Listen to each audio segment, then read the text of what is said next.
Bonjour à tous. On se retrouve pour la troisième semaine de décembre qui est marquée par la fête des Lumières, donc Hanouka, une fête magnifique qui nous rappelle que le monde a été créé et créé à partir de la lumière.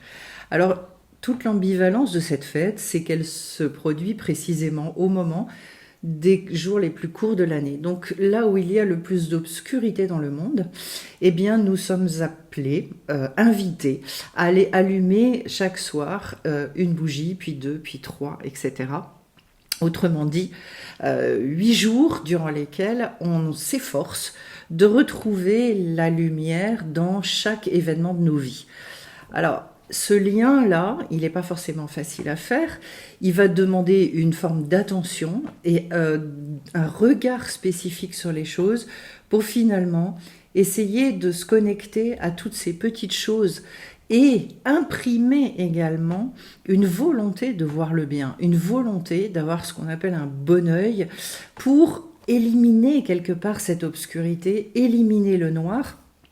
Et on nous dit bien, ça ne veut pas dire que l'obscurité, elle n'existe pas, mais en revanche, au sein de l'obscurité, de réallumer. En français, on dit de retrouver la flamme. Eh bien, c'est ça, c'est de remettre cette flamme-là dans nos vies, de retrouver aussi l'élan, l'enthousiasme des nouveaux départs, le fait d'avoir envie à nouveau, un cœur pour faire les choses, un cœur pour s'investir et notamment pour créer du lien. C'est une fête qui s'entend beaucoup au niveau collectif. Donc déjà créer du lien avec soi, créer du lien avec les autres, créer du lien également en avançant, en étant connecté. Ce lien-là, c'est finalement créé comme une forme de ciment. Alors ciment avec ce que l'on fait, ciment avec son travail, ciment dans le cadre de nos relations amicales. Étant donné que, voilà, dans le monde, d'une manière globale, tout le monde est en fête finalement, ou presque, eh bien, c'est l'occasion de partir avec des intentions spécifiques, de savoir finalement qu'est-ce que j'ai envie de vivre et de se remettre en liberté par rapport à des choses parfois qui nous sont imposées. Je pense notamment à certaines réunions de famille qui ne sont pas forcément toujours faciles. Et j'en profite pour exprimer ma pensée également pour les gens qui soit malheureusement passent ces périodes-là seuls, soit ont voilà, des situations familiales qui ne sont pas simples, eh bien, malgré tout, je leur envoie toutes mes pensées pour que ces périodes-là se passent du mieux possible et que, si possible, personne ne reste seul durant ces périodes. En tout cas, rallumer cette lumière. En quoi ça va consister? Ça va consister bien souvent en une prise de décision intense. Parce qu'en fait, remettre de la lumière au sein de l'obscurité, ça signifie faire un choix que oui, la vie, elle est extrêmement imparfaite, les relations sont imparfaites, nous arrivons à exprimer les choses de manière très imparfaite, et je vais avoir envie de remettre de la vie finalement, de réimpulser quelque chose qui est de l'ordre de la joie, de l'enthousiasme. C'est ça, rallumer la flamme, c'est ça, remettre de la lumière dans l'obscurité, dans des situations pas forcément faciles. C'est pour ça que je dirais que c'est un challenge, mais pendant 8 jours, c'est une opportunité pour se repositionner finalement dans un état d'esprit extrêmement positif et de renoncer à aller regarder aux petites choses qui ne vont pas ou même aux grosses choses qui ne vont pas et éventuellement d'être en mesure, en capacité de réimpulser de réimprimer une autre ambiance à notre regard, une autre manière de parler, d'autres envies. Et peut-être aussi d'exprimer ce que l'on veut véritablement auprès des gens qu'on aime, même si c'est pas toujours simple à faire. Mais en tout cas, c'est un positionnement de vie qu'on nous invite à développer durant 8 jours pour se renforcer énormément. Alors ce qu'il y a d'intéressant, c'est que cette fête de Hanouka va intervenir précisément au moment de l'année où À partir du moment où nous rallumons ces flammes, ces bougies dans nos vies, eh bien, il se trouve aussi que l'invisible, l'infini va faire en sorte que, comme s'il y avait une réponse à notre démarche, que les jours commencent à rallonger, et autrement dit, que le jour également dans le monde commence à devenir de plus en plus long.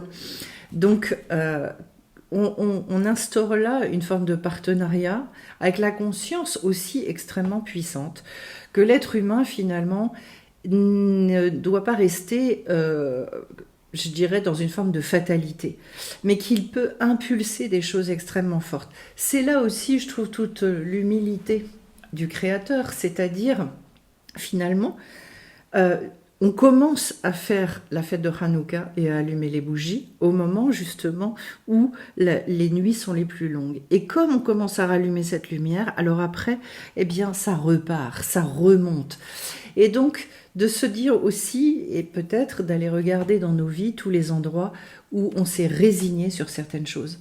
Alors, je vais essayer de prendre des exemples concrets pour montrer à quel point est-ce que ça n'est pas, ces démarches-là doivent passer dans des choses très matérielles, à savoir, eh bien, c'est dans la manière d'appréhender, par exemple, justement une réunion de famille, et bien de partir avec des intentions spécifiques, de savoir quelles sont les valeurs profondes que l'on va avoir envie d'aller déposer. Donc finalement, dans quel état d'esprit j'ai envie d'aller avec et qu'est-ce que j'ai à offrir également. C'est pour ça toujours garder à l'esprit que la fête les bons jours, parce que c'est pas vraiment appelé une fête, mais ces bonnes journées-là sont des journées où nous on va rajouter de la vie, où on va impulser quelque chose, et que bien évidemment, tout de suite je précise. En prenant son temps, c'est du pas à pas, on répare pas tout en une fois, mais on va être force de proposition avec beaucoup de calme, en étant extrêmement posé, mais être force de proposition sur peut-être une autre manière d'envisager. Et ça se passe beaucoup au niveau de l'intention avec laquelle on part. On sait bien tous que le ciment primordial dans cette vie, c'est l'amour. Et j'ai envie de vous donner un petit, une petite impulsion également de vous vis-à-vis de vous-même. Sabot est une fête avant tout collective. Je pense qu'on ne peut donner, on ne peut offrir que ce qu'on contient. Et donc en fait, de beaucoup travailler également en conscience sur la manière dont on se perçoit, la manière dont on se voit. Autrement dit, s'il y a bien une chose qu'on n'a pas forcément à faire durant cette semaine-là, c'est justement, ça n'est pas le moment d'aller se juger, d'aller se culpabiliser, d'aller, je dirais, mais au contraire, d'orienter véritablement son regard sur tous les points positifs. Alors pour ceux qui connaissent Rabbi Nachman de Breslev, on parle d'Azamra, c'est-à-dire en fait, je vais aller regarder à tout ce qui me porte, tout ce que je trouve beau chez moi, tout ce que j'arrive à exprimer de manière concrète, puisqu'en fait cet Azamra-là, il s'opère sur des actes, sur des choses ou sur des paroles que j'ai pu avoir, mais qui ont été des belles paroles, des paroles d'encouragement, alors que j'ai pu donner, offrir à quelqu'un, mais que j'ai pu m'offrir également à moi-même. C'est une fête dans laquelle, en fait, tout doit se rallumer. Donc, c'est notre rapport à nous, c'est notre rapport aux autres. Alors, ce qui est toujours intéressant, puisque cette fête, elle a lieu sur 8 jours, c'est qu'il y a également un lien entre la fête de Hanouka et l'arbre des Séphirotes. Donc, je le reprécise, une nouvelle formation, donc va avoir lieu une nouvelle session au mois de janvier. On va repartir sur une formation approfondie sur l'arbre des Séphirotes. Donc, ceux qui sont intéressés peuvent me contacter pour respécifier, repréciser, sachant que cet arbre-là, on le contient en nous. Autrement dit, c'est quelque chose qu'on va travailler toute notre vie. Et en fait, eh bien, pour ceux qui connaissent l'arbre, le premier jour va correspondre et symboliser la Bina, et puis après, on va descendre avec le Chesed, la Gvura, Tiferet, etc., etc. Et finalement, on va descendre jusqu'à notre monde dans le concret. Donc, 8 jours pour réaffirmer certaines choses, se repositionner. Je dirais que c'est l'inverse au niveau de la mentalité. C'est l'inverse d'une vie où on a la sensation de subir. Ça nous remet et ça remet l'être humain à l'honneur en tant qu'acteur de sa vie. Celui qui va impulser les choses, non pas celui qui va former les résultats parce qu'ils ne sont pas entre nos mains, mais en revanche celui qui va pouvoir exprimer ses volontés, qui va pouvoir partir avec toutes ses belles intentions. Après, l'alchimie et ce qui va se créer autour de ça, ça nous appartient plus. Mais de ne pas faire je dirais, d'équation entre alors moi je suis partie avec toutes ces bonnes intentions et puis alors le résultat il était ça. Ça passe par des fois je dirais des tours et des détours qu'on ne maîtrise pas, mais de savoir que à chaque fois qu'on impulse quelque chose de positif, ça n'est jamais perdu. La seule chose, c'est que le résultat, on ne le voit pas forcément toujours.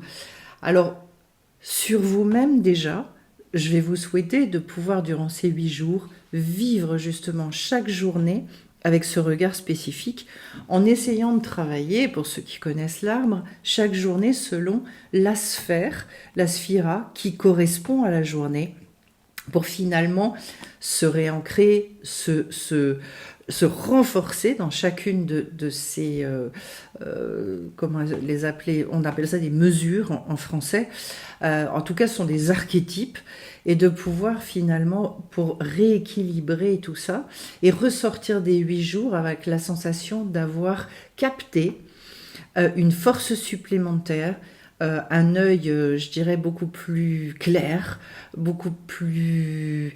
avec un ressenti aussi, qui est un ressenti d'apaisement, d'enthousiasme, et d'être capable aussi de comprendre que finalement, l'extériorité de nos vies, c'est-à-dire le travail que j'ai, même si j'ai envie d'en changer, ou les amitiés, ou ma vie sentimentale, etc., il y a une extériorité à la chose. Moi, je peux transformer ma vie sans forcément tout changer, mais en revanche en changeant de regard, en y allant justement avec d'autres intentions, une autre manière de percevoir les choses, eh bien je vais pouvoir retrouver un enthousiasme, un intérêt. Et il y a cette notion-là très forte justement à Hanouka, puisque Hanouka est en lien avec le mot Rinour qui veut dire éducation, c'est-à-dire de revivre comme si tout était une première expérience. Il y a un lien très fort avec l'aspect du renouvellement. Si je remets de la lumière, je remets du peps, je remets un élan, je remets un enthousiasme dans ma vie, alors il y a beaucoup de choses qui peuvent se réouvrir et je n'appréhenderai plus du tout les choses de la même manière. Nous, on a tendance à vouloir changer l'extérieur pour qu'à l'intérieur, on se sente mieux. Et toute la vie vient pour nous éduquer et nous dire, si tu changes à l'intérieur, alors ta vie à l'extérieur, elle va prendre le visage et elle va devenir le miroir et le reflet de ce que tu arrives à exprimer de ton intériorité. Tout l'enjeu de cette fête de Hanouka se situe à cet endroit-là. Et donc, pourquoi ça n'est pas forcément simple? Parce que ça demande d'être très fort, ça demande d'être ancré dans ce que l'on veut véritablement, ça demande aussi d'y croire. Et c'est pour ça que dans ce cadre-là, eh bien, ce qu'on appelle la Emouna, dans la sagesse hébraïque, en hébreu, la Emouna, alors c'est souvent traduit par le mot foi. Ici, on peut le traduire par le fait d'avancer avec des certitudes. C'est une volonté ferme, extraordinairement puissante, qui jamais ne peut s'éteindre, qui jamais ne désespère, qui jamais ne se résigne. Alors, je vais prendre un exemple. Si vous avez décidé une bonne fois pour toutes que vous aviez envie de retrouver cet élan, de retrouver aussi cet amour pour vous-même, je dirais cet émerveillement, de prendre conscience de la beauté aussi qui est la vôtre, avec laquelle vous avez été créé, eh bien, cette fête-là, elle vous y invite aussi profondément pour pouvoir après offrir au monde ce que vous avez à offrir, toute cette lumière-là. Donc, rallumer les bougies ou allumer les bougies, observer d'ailleurs, méditer sur cette flamme-là, ça peut être quelque chose d'absolument merveilleux à vivre pour remettre du sens, pour réfléchir aussi à tous les endroits de votre vie où vous avez ce désir puissant, de retrouver votre enthousiasme. Où est-ce que vous avez envie de prioriser? Quelles sont les choses qui ont vraiment de la valeur dans votre vie? Parce qu'il y a des fois, on a la sensation aussi qu'il y a des choses, c'est normal. Non, il n'y a rien de normal. Donc retrouver le goût des choses, retrouver la valeur des choses et cette énergie, cette vitalité dont on a tous besoin pour finalement accomplir tout ce qu'on est venu accomplir dans ce monde. C'est une fête qui est tellement élevée, je tiens à le dire, dans cette tradition, que on peut à peine en parler. C'est pour ça qu'il y a très peu de textes par rapport à beaucoup d'autres fêtes. Il y a très peu de textes qui parlent de Hanouka. Parce que, nous disent les sages, en fait, même les mots, les lettres, sont impuissantes finalement à traduire la puissance, la taille de cette lumière, sa pureté également. Donc, ne pas s'étonner aussi que durant ces journées-là, on se sente parfois, je dirais, un peu submergé, peut-être submergé d'émotions. Mais en tout cas, je vous invite à aller repuiser dans cette force-là, cette confiance, et de rien lâcher. Voilà. Ne lâchez rien, sachez que ce en quoi on tient profondément, on finit par le vivre. Il n'y a pas de... les sages nous disent, en fait, rien ne résiste devant la volonté de l'homme. Les choses dans lesquelles on tient profondément, même si ça nous prend 20 ans, 30 ans pour les vivre, on finit par trouver l'endroit, on finit par trouver la sagesse, les études, les aides pour véritablement incarner ce qu'on a à cœur d'incarner. Parce que c'est une promesse, en fait. C'est une promesse qui est faite par le Créateur lui-même et dont un certain nombre de personnes qui étudient peuvent témoigner véritablement dans cette, je dirais à la fois dans cette profondeur, mais également dans cette grande simplicité. Parce qu'en fait, et j'espère que mes mots arrivent à traduire aussi le fait que c'est simple, c'est du quotidien, c'est sur des choses de votre vie, et donc de ne pas aller chercher et de ne pas croire que le sens de cette vie, il ne peut apparaître qu'avec des événements dans nos vies qui sont absolument grandioses. Non. C'était le Rav Sitruk qui disait d'ailleurs que, alors je ne sais pas si je vais retrouver en direct, mais bon, c'est une phrase qui m'a marqué. Un homme grand n'est pas celui qui fait de grandes choses, mais celui qui rend les choses grandes. Et c'est une phrase qui m'a énormément marquée, parce que ce qu'on est venu vivre, ça, c'est je dirais le trailer, c'est un contrat qu'on a signé avant l'incarnation. Alors, on ne va pas tous être sur le devant de la scène, on ne va pas tous vivre des choses qui sont socialement reconnues. En revanche, là où on est, on peut imprimer une grandeur, une puissance, un enthousiasme, une vitalité. On peut rajouter de la vie absolument partout où on est. Donc, les grandes choses, c'est de la poudre aux yeux. En revanche, rendre les choses grandes, c'est ça la véritable grandeur d'un homme. Et c'est ce que je vais vous souhaiter à tous, à chacun. Et puis, je vais vous retrouver bien vite donc pour parler du mois de Tevet, qui va correspondre donc au Capricorne, sachant que, exceptionnellement, puisque le changement de mois va avoir lieu sur le week-end prochain et que je ne pourrai pas vous faire l'atelier des lunes sur le week-end, je vais faire l'atelier des lunes le jeudi soir de la semaine prochaine, qui correspond au jeudi 18. On sera sur la journée de Tiferet d'ailleurs, ce qui va être très bien, journée de la splendeur, de l'équilibre, de l'harmonie, pour impulser et préparer ce qu'on a envie de transmettre donc, et de travailler durant ce mois de Tevet. Je spécifie également que la prochaine formation, qui n'est toujours pas en ligne, mais ça va venir, sera sur justement tous les signes astrologiques dans l'astrologie juive, donc qui n'est pas du tout une astrologie qui est à but prédictif, mais bien une astrologie pour travailler sur soi, pour travailler sur ses midotes justement, et réussir à équilibrer cet arbre pour trouver sa place et s'épanouir. Avec des conseils, avec tout un tas de spécifications aussi en fonction de la journée dans laquelle on est né, dans la semaine, en fonction de tout un tas de choses, pour vous aider toujours à mieux vous connaître.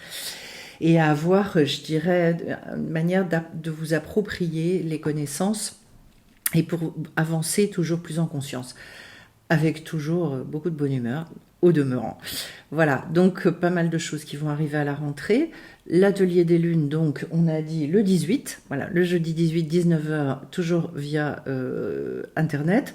Et puis à tout bientôt, donc pour découvrir ce mois de Tevet ensemble. Je vous souhaite plein de belles choses, belles fêtes de Hanouka. À très vite.